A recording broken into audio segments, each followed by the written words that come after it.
Okay, welcome back to dig number 5 of 8. We're still working on all the angels here, and we're going to cover, I believe, six of them in this dig. So let's go ahead and get into it. Material, Angel of Rain.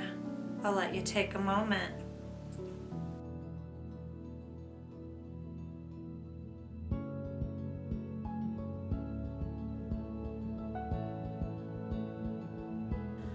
Material's touch is felt, seen and heard. Its presence is heavy, filling the air, saturating the ground. Material is heralded by thunder clapping through the sky, signaling change and shift. There is a great migration coming, and it arcs like lightning. The potentiality from one body is moving to another, a precarious transference. A swift communion like the arrow taking its target. Awareness is paramount for the journey. Don't try to create an outcome for your future. Be in the moment. Let the rain fall where it may. The signs for material are a fountain, a cup, and an arrow. So another really cool angel that's got this like cup runneth over for a head. This artist never ceases to amaze me.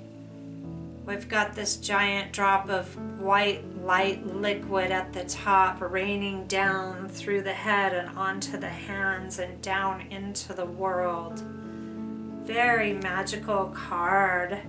So fountains, all the water, the element of water is very much ruled by material, and the life-giving power of water comes through this angel.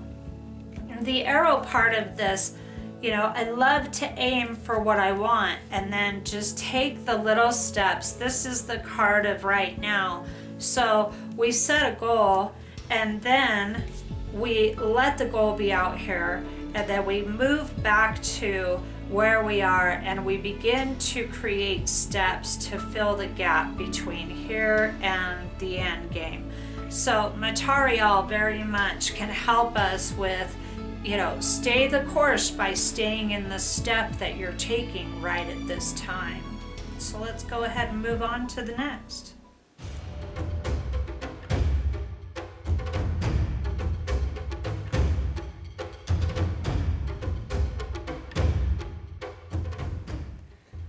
Okay, Uriel, Angel of Flame. What a great card.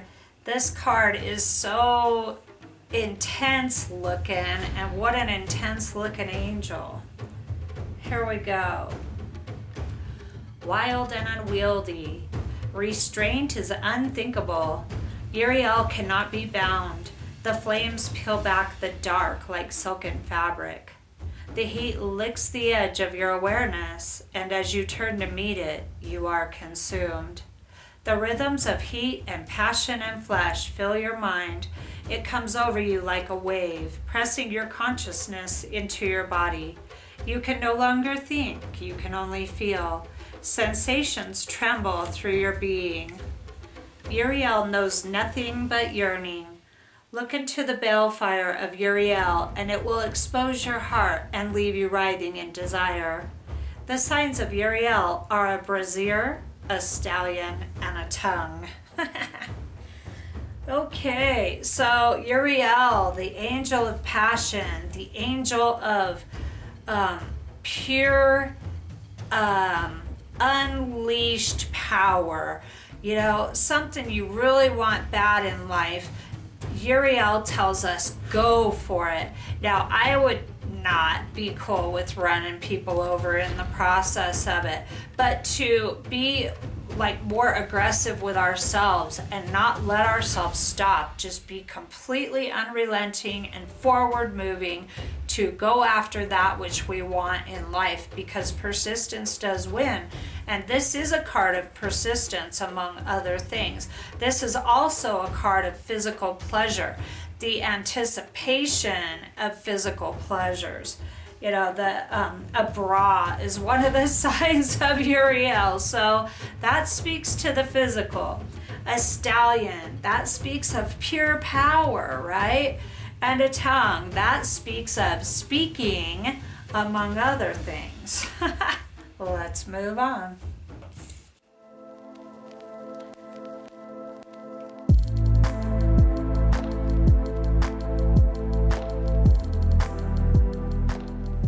Okay, now we're at Estavez, Angel of Divination. You've called its name, and so it has come, but you do not command what is foretold. Estavez can only be an uncertain ally in these mercurial times. Estavez reveals the ever-shifting rhythm of the skies and beckons us to observe the alignment of signs. Something is seen in the clouds, in the leaves, in the shadows, something as glorious as fate. You observe something that could not, must not be real. Curiosity is your call to action. You are compelled to go. The signs of Estavez are sacred geometry, a cup of tea, and a falling star.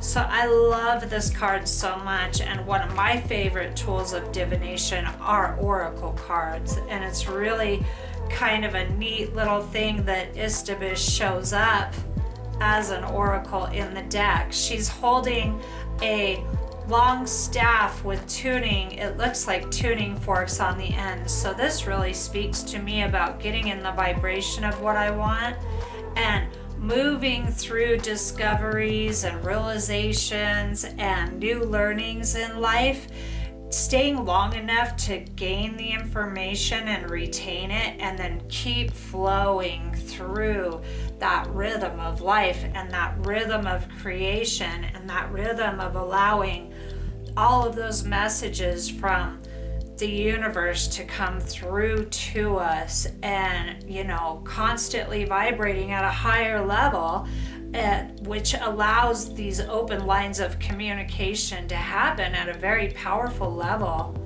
Love this card. Let's move on.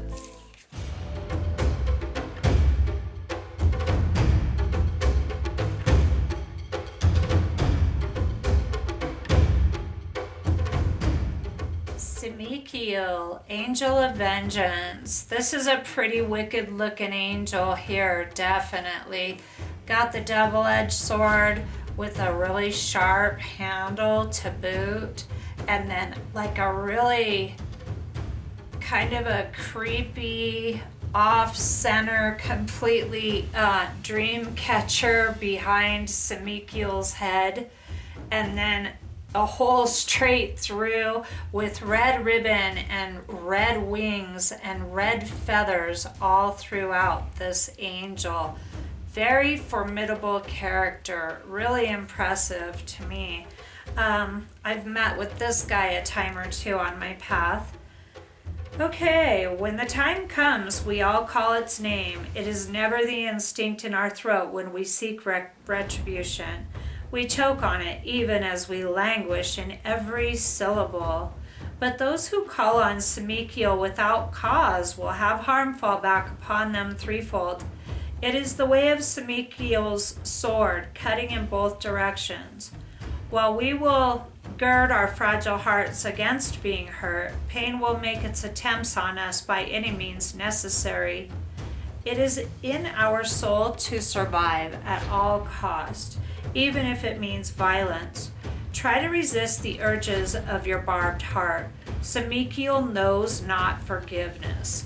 The signs of Sammy Keel are a sword, a thorny branch, and pure skin.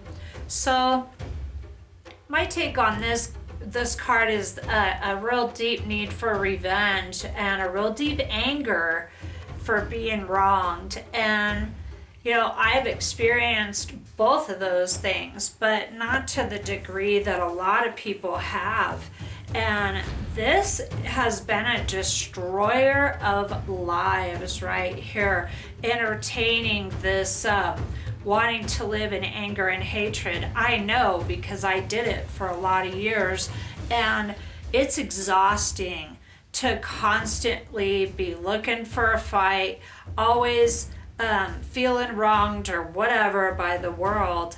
And it was an awful way to live. But then as time went on, I started to get tastes of peace.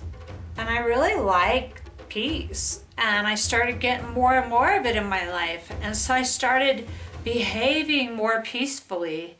And with that came more peaceful interactions. And, my life changed drastically because I really put down the need for that being in alignment all the time with Sammy Keel, the angel of vengeance. This is a limited space that we should be in. We should not be living in this space all the time because it's deadly, first of all. And second of all, it's miserable. And third of all, vengeance has its place, but it doesn't have its place in everyday life. I like to look at it as anger can take you somewhere. Anger can propel us into action, right? But hatred is a trap. It's a prison, it's a trap. So to live in this need for vengeance is just a total waste is what it is. And I know both sides of it, so I'm perfectly qualified to speak to it. And, when I've really been wronged by somebody, I have learned to pray for their enlightenment. Because when somebody's being vicious, they are not understanding what it feels like to be on the receiving end of that viciousness, right? So until we understand what it feels like to be on the receiving end, then a lot of that behavior continues on. But we all have a chance to change. And so I've learned how to look past my anger and hatred for somebody, and I've learned how to ask myself, what do I ultimately want out of this? And what I ultimately want is for that person to stop doing harm wherever they're doing it. I learned how to stop doing harm. I don't do this perfectly, of course, and no one does. But when we go through life angry and afraid and mad all the time, then that's what we give and that's what we get back. And when we can put that down, man, things can change miraculously. So definite place for Sammy Keel, but he's an angel and a friend that I want to run into rarely. And I want to remember that when I run into him, that hatred is a trap, right? So let's move on.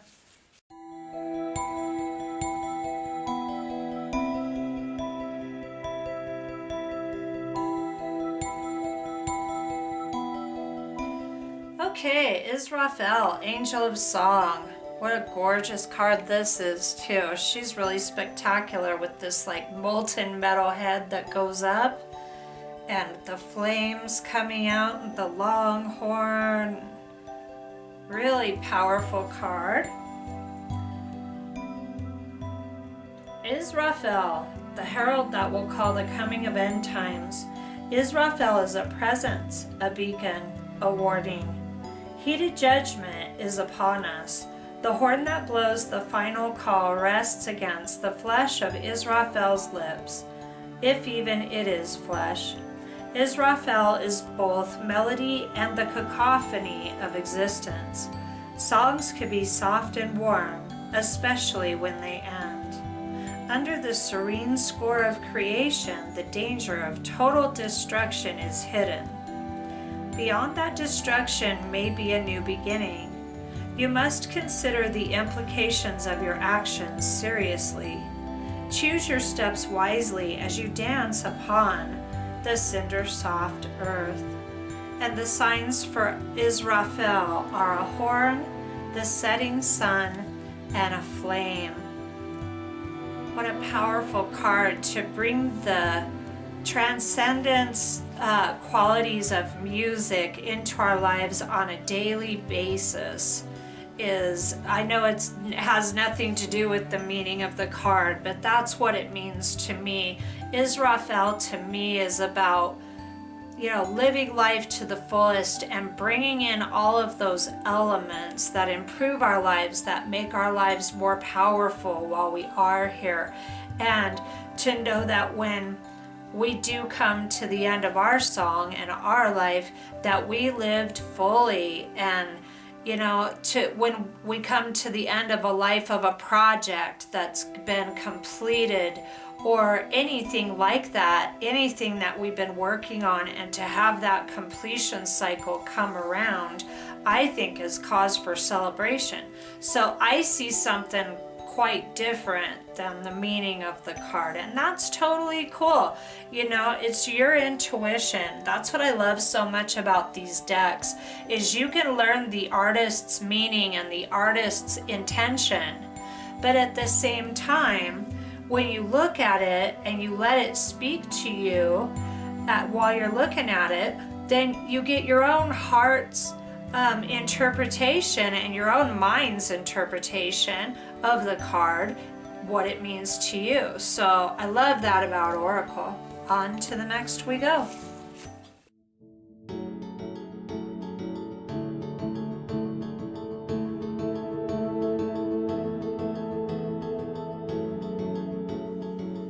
Zachry, Angel of Memory. Eternally lost, Zachry carelessly winds and unwinds the threads of thought. Memory has no worries or concerns. You are safe to wrap yourself in the bands of time gone by as well. It is warm and safe within the fog of Zachry. All you knew greets you, welcomes you, longs for you. The power of remembrance is balanced by the power of forgetfulness. Pouring memory into the cup of forgetfulness makes room for new memory. Zachry is the angel of all memory, even memory lost. If you take something with you, you must also leave something behind. And the signs for Zachry are a knot, a loom, and a maze. And isn't memory one of those intangible, esoteric things? Memory will be living in the moment, and then that moment will pass, and 10, 20 years down the line goes by, and that moment is remembered either fondly or not so fondly based on our perception. So memory does not really deal with truth and facts. Memory totally deals with perception. And I love that. Memory is just one of those mysteries that I love to move around in. And, sometimes we need to also be aware of the fact that, if we're planning on going back to a relationship that wasn't good for us or something like that, that the memory of the relationship can be much better than the reality. So to call upon Zachry might not be the most powerful thing you could do to get the truth about something, but to move within your own perception and your own codes and belief systems, Zachry would be really fun to walk next to. And we walk next to Zachry whenever we're languishing in our memories of our life or lives. Thanks for stopping by for this dig, and I'll see you real soon for dig number 6.